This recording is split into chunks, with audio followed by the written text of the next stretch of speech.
हमारे मंदिर में अशोक जी पांडे, हमारे भाई साहब जितेंद्र जी, कमल जी, तपन जी भाई साहब, महेश जी, गुरु प्रसाद जी, सभी मेरे माता पिता बहन भाई, आज शरद पूर्णिमा की मैं आपको बधाई देता हूँ। और जिन आदि कवि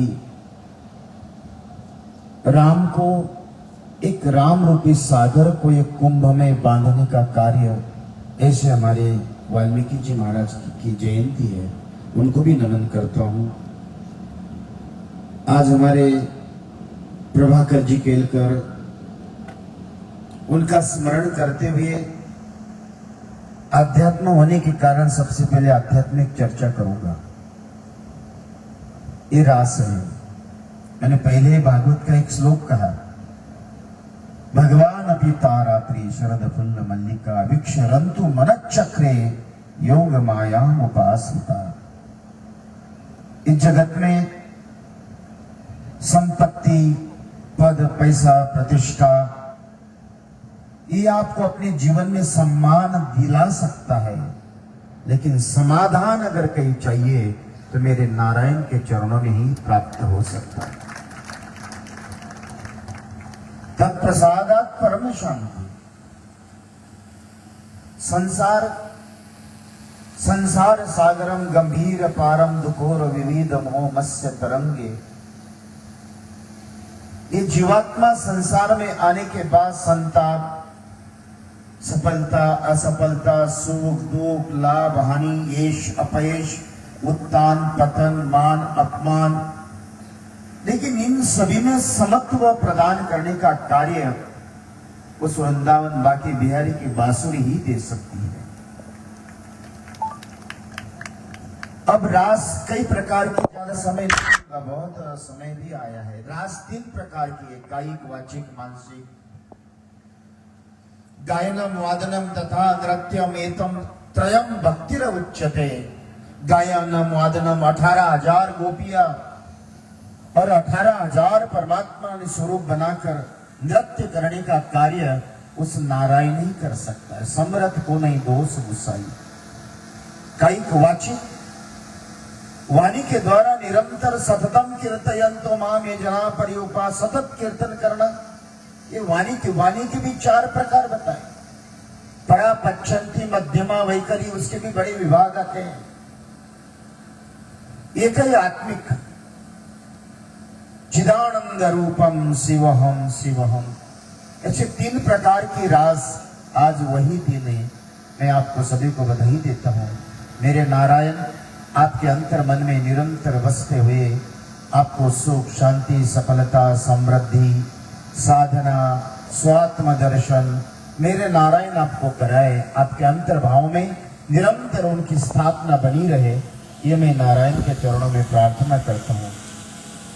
आज प्रभाकर जी के द्वारा जिस तरह से उनके कई वर्षों तपन जी भाई साहब और वो 8-8, 15-15 दिन, 10-10 दिन आश्रमों में आकर रहना और संवाद करना और आनंद लेना, ये उनका स्वभाव था। समाज का चिंतन, जिसका 1% भी स्वार्थ नहीं, निरंतर समाज, हर एक क्षण समाज। मैं भी एक किसान का पुत्र हूं। बाल्य अवस्था में हमने भी हल जोते हैं, गाय चराई है, निंदाई करी है। तब से लेकर अभी तक किसानों की हर एक अवस्थाओं में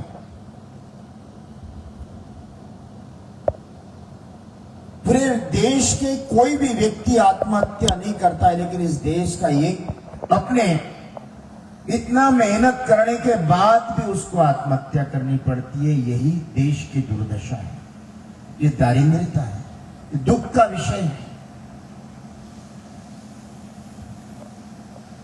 अगर किसानों की व्यवस्था, मुझे लगता है कि हमारे महेश जी बैठे हैं, इधर कमल जी बैठे हैं, सब बैठे हुए हैं, पूरा मध्य प्रदेश का किसान अगर एक बार महीना भर बैठ जाए तो 5,000 के 10,000 करने में देरी नहीं लग जाएगी।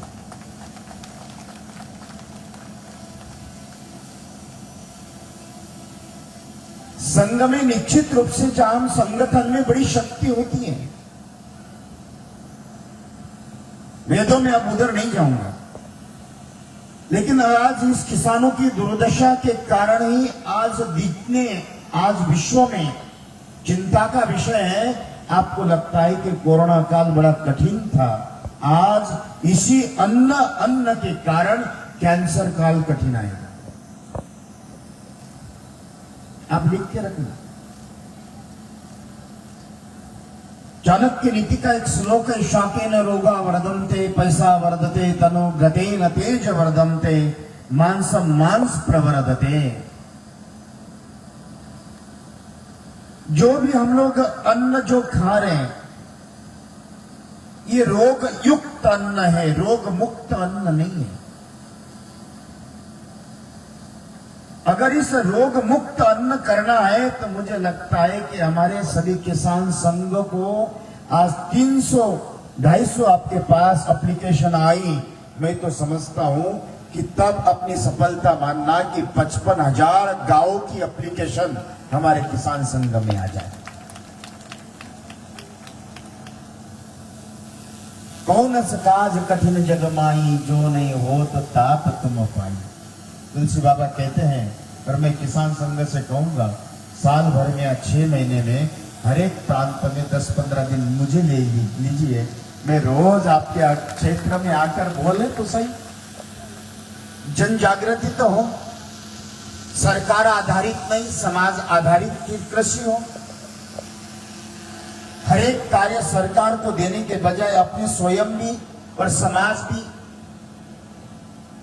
इसीलिए मुझे लगता है कि मेरा किसान संघ, और मुझे किसान संघ की इतनी जानकारी तो नहीं थी, लेकिन जिस दिन से केलकर जी मेरे पास आने लगे, संवाद होने लगा, दिल्ली का बड़ा भवन मैं और स्वयं भागवत जी के द्वारा उसका लोकार्पण हुआ। भूमि पूजन और लोकार्पण दोनों हमारे हाथ से ही हुए थे। प्रभाकर जी का इतना अनन्य प्रेम, मुझे लगा कि पता नहीं इतने जल्दी हम बड़े दुखी। परिक्रमा के पहले तपन जी भाई साहब की आंखों में से अश्रु नहीं रुक रहे थे कि जब पता चला कि मैंने हरिद्वार में कहा क्या भूखी है, कोरोना काल चल रहा है, भाई साहब आप मत जाइए। लेकिन उनकी अपने इस सब सनातन के प्रति समर्पण का प्रमाण, उन्होंने कहा महाराज मेरी मीटिंग है। अपने कर्तव्य निष्ठता, ये उससे लगता है कि अपने जीवन में समाज और देश की चिंता उनके हृदय में हमेशा। मुझे याद आया एक बात, हम लोग हरिद्वार बैठे थे और उस समय सरकार ने निर्णय किया कि नर्मदा किनारे दारू की दुकानें और होटल खोले जाए। मैंने भाई साहब को कहा कि भाई साहब कैसे हो सकता है ये? बोले महाराज आप चिंता मत करो, मैं जहां होटल खुलेगा वहां आग लगवा दूंगा, आंदोलन करवा दूंगा। तब मैं निश्चिंत हो गया। तो इस तरह से कहीं ना कहीं आपके जीवन में कोई ना कोई एक हमारा प्लानिंग अगर है, हमारा किसान संघ बहुत अच्छा काम कर रहा है। मध्य प्रदेश का किसान संघ पूरे भारत में, राजस्थान में भी देखता हूं, लेकिन फिर भी आज उसी अवस्था में जाकर उस परात्पर परमात्मा की कृपा का परिणाम आज देश में रोग मुक्त होने के लिए पता नहीं, लेकिन हमेशा हर एक क्षण भाई साहब ने कहा, हमने स्वयं ने देखा वो कैंसर ट्रेन, ये खाली वहां की ही आज आप चिंता नहीं है, हर एक कोने, हर एक जिले और ऐसा कोई गांव नहीं होगा जिस गांव में कैंसर पेशेंट नहीं हो। आज ये अवस्था है। इसलिए आप अपने आप को जागृति करते हुए इसकी समझाइश, क्योंकि स्वार्थ लाभ करे सब प्रीति, ये जग स्वार्थ के आधार पे है। जहां स्वार्थ दिखता है वह अपने आप ही समाज एकत्रित होकर प्राप्त करने की उत्कंठा ले, कि चाहे आध्यात्मिक जगत में हो या राजनीतिक जगत में, किसी भी जगत में चले जाए, परिवार से माता पिता भाई बंधु ये सभी का सब स्वार्थ के आधार पे है। मुझे याद आता है रामायण का एक दोहा, नहीं रामायण के दृष्टांत, राम और रावण का युद्ध चला। जब भी राम बाण मारते थे तो रावण का एक सिर कटकर टूट जाता था, ऊपर से देवता पुष्प वर्षा करते थे, जय हो जय हो। रावण ने टेढ़ा देखा तो रावण के ऊपर भी पुष्प वर्षा चालू कर दी, जय हो। ये समाज का सिद्धांत है।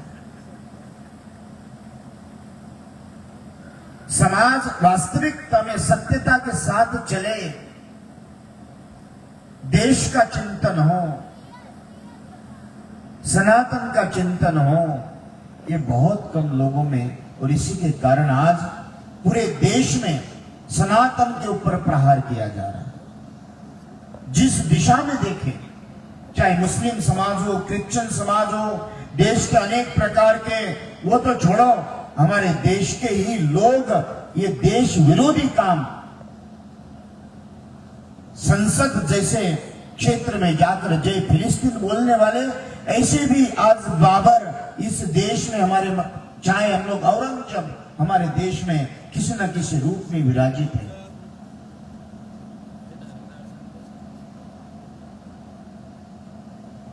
उन सभी अवस्थाओं को रहते हुए आज नई नई देखे कई ऐसे संप्रदाय हमारे सनातन को समाप्त करने में लगे हैं। एक राधा स्वामी वाला संप्रदाय, आपको कोई पूजा पाठ, खाली उनके सरदार जी का फोटो लगाओ। एक ब्रह्म कुमारी, वो ब्रह्म कुमारी नहीं, वो ब्रह्म कुमारी है, भ्रमित करने वाली।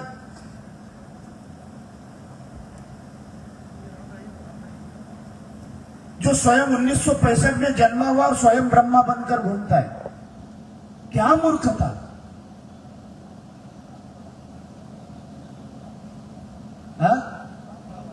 एक रामपाल निकला, राम एक कामपाल है महाराज, वो तो रामपाल नहीं है, एक राम रही। क्या ये अज्ञानता की पराकाष्ठा है। अरे समाज निर्मल बाबा को भी स्वीकार करता, ये समाज सनातन।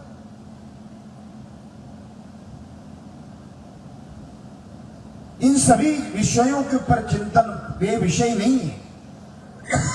लेकिन मेरे श्रोताओं, मैं कल भी यही विषय रखा था, क्रिश्चियन धर्मों को सलाम नमन दंडवत करना चाहिए। 200 साल पहले England, London, America, Japan, Korea, France, वहां से एक एक लोग आकर आपके देश में चर्च, शिक्षा और स्वास्थ्य बनाए, हेल्थ जहां हॉस्पिटल बनाए। आज उन्होंने 4% आपके देश में काम किया। 6-6 महीने नाव में रहकर अपने भगवान को भगवान बनाने के लिए आए हैं। सनातन धर्म में ऐसा बहुत कम लोग हैं। एक ही व्यक्ति, मुझे लगता है एक तत्व, मुझे एक संस्था दिखती है, एक देश हित का चिंतन दिखता है, जिसका नाम राष्ट्रीय स्वयं सेवक संघ है। उसी की एक शाखा हमारे जितेंद्र जी भाई साहब आज देख रहे हैं, चाहे पांडे जी हम देख रहे हैं, तपन जी भाई साहब देख रहे हैं, कमल जी, महेश जी। एक संस्थान ऐसा है जिसका भाई साहब, ये कोई साधारण लोग मत समझना, पीएचडी होल्डर, बड़े बड़ी डिग्रियां, नौकरी अगर करते तो 1-1, 2-2 लाख नौकरियां उनको तनख्वाह मिलती। लेकिन देश सेवा और देश की सनातन का चिंतन, ऐसे लोग इस देश के लिए निकलना चाहिए। ऐसे व्यक्तियों को आप अपने जीवन में, मुझे लगता है इस तरह के ग्रस्त भी हो तो वो कहे 350 दिन तक आप अपने परिवार को दीजिए, लेकिन 15 दिन मेरे सनातन को दीजिए और देश को दीजिए, तो देश अपने आप बदलेगा। ऐसा आकर बताए तो सही। स्वयं के लिए तो कुत्ता भी जीता है, वह स्वयं अपना उदर भरने के लिए कठिनाई नहीं है।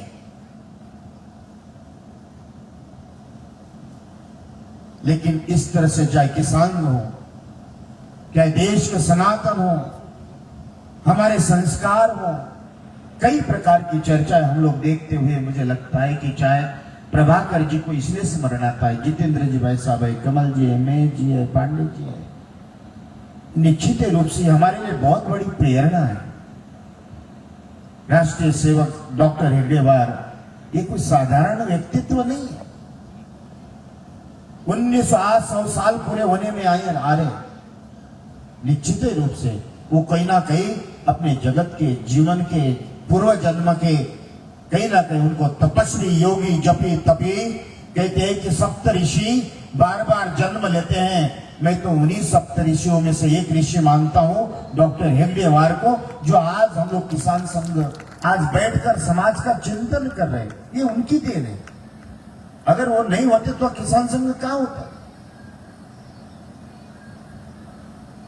इसीलिए सभी सनातन मुझे लगता है कि हम संगठित हो जाए, अपने आप को समाज के देश को एकत्रित करने के लिए, चाहे जिस क्षेत्र में लगता हो, किसान संघ के क्षेत्र में लोगों का चिंतन करते हुए उनका चिंता मुक्त कैसे किया जाए, इन्हीं विषयों के ऊपर मुझे लगता है कि आप 12 ज्योतिर्लिंग 52 शक्तिपीठ सप्तपुरिया चारों धाम लाखों करोड़ों जाप मत करना, लेकिन ये किसी के लिए सनातन के लिए परोपकार मन में सोचना समझना, सारे देव आपके ऊपर आशीर्वाद देने के लिए आ जाए। परहित बसई जिनके मन माई, बाबा तुलसीदास कहते हैं परहित भी अगर आपके जीवन में बस जाए तो निश्चित रूप से साधना समाधि स्वर्ग और अपने आप ही अपने परमात्मा प्राप्त कराता है।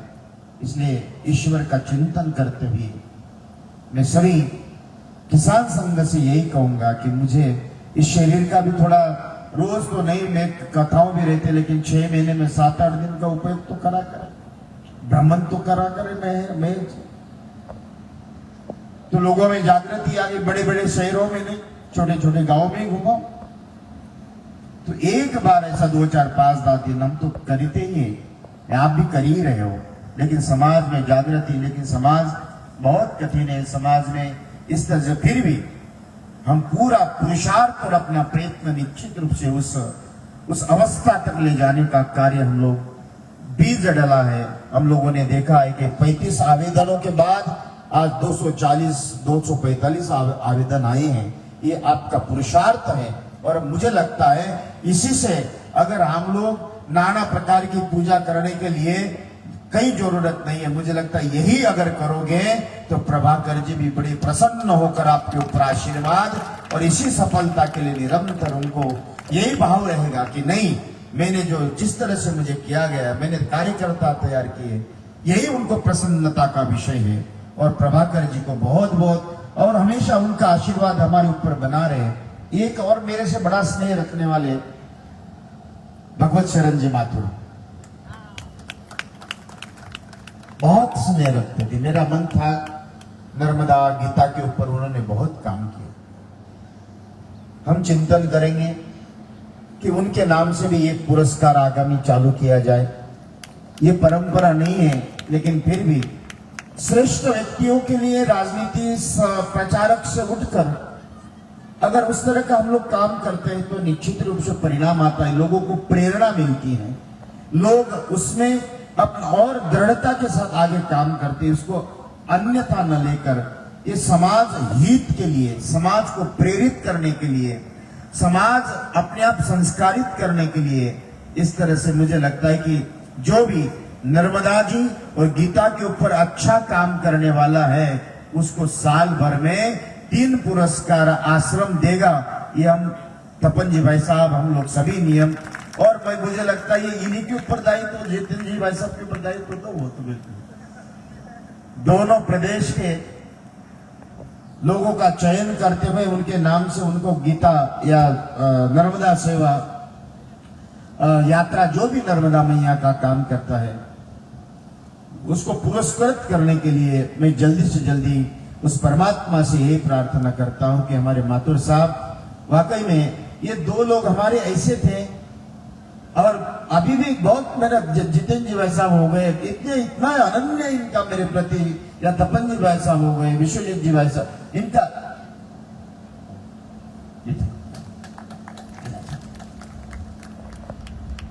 इनका इतना अनन्य प्रेम मेरे प्रति में क्या बताए। मुझे लगता है मैं तो कुछ नहीं देता, लेकिन फिर भी भाई इन सभी का निष्काम और निस्वार्थ ये मेरे प्रति प्रेम। और आपको एक बताऊंगा, मैं 15 नवंबर को आप सभी उसमें पधारना। एक नर्मदा परिक्रमा वासियों के लिए सेवा केंद्र बनाया, उसमें माननीय सुरेश सोनी पधारेंगे। उनके सभी संतों के और सभी के उनके कर कमलों से ही उसका लोकार्पण होगा। तो आप सभी उसमें पधारे। हमारे अखाड़े के श्री महंत और महाराज श्री भी पधारे हैं, बहुत बड़े जब भोला स्वरूप जी महाराज पधारे। एक बार जोरदार महाराज जी का स्वागत आप करें। और हमारे मध्य में दो और, चाहे दिलीप जी परिहार विधायक महोदय निमेच, श्याम बर्डे विधायक पंचमल प्रकाश, ओम जी, सभी दूर दूर से, हेमंत त्रिवाल, हुकुम गुप्ता, उन सभी अब अपना समय निकाल कर यहाँ